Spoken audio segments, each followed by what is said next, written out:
High, নিয়ে চলে এসেছি আরও একটা নতুন ভিডিও।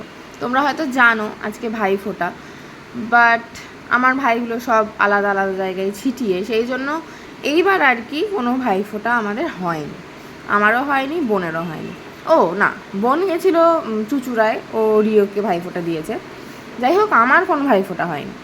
তাই জন্য ভাবলাম মন খারাপ না করে বিকেলবেলা একটু মোমো বানাই। দিন্নাও অনেক দিন থেকে বলছে মোমো খাবে, তাই প্রথমেই একটা মিক্সিতে রসুন, লঙ্কা আর কিছুটা চিকেন নিয়ে সেটাকে মিক্স করে নিয়েছি, মানে ব্লেন্ড করে নিয়েছি আর কি। এবার সেটার যে ফিলিংটা সেটাকে আমি রেডি করে নেব।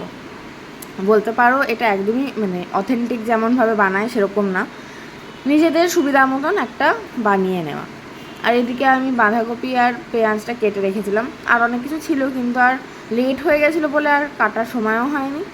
আর এই দুটো একদম নরম জিনিস, তাড়াতাড়ি হয়ে যাবে।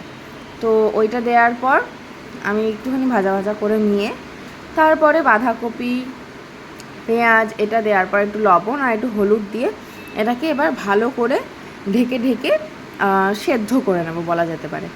যেহেতু পেঁয়াজ আর বাঁধাকপিটা একদমই নরম জিনিস, ওটা তাড়াতাড়ি নেতিয়ে যায়, আর একটুখানি লবণ দিলে তো তাড়াতাড়ি হয়ই।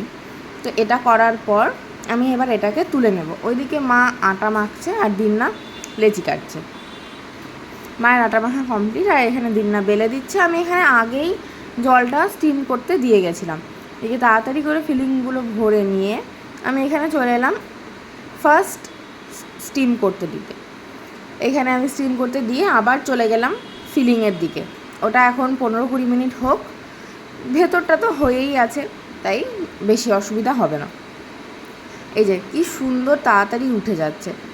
আমি কোনো রকম তেল বা কিচ্ছু দিইনি, যে বেসটায় যে তেল দেবো বা কিছু দিইনি। শুধু ময়দাটা একটু বেলার সময় তেল দিয়ে বেলতে হবে, যাতে তেলটা থাকে, আর সেই জন্য উঠে আসে খুব তাড়াতাড়ি।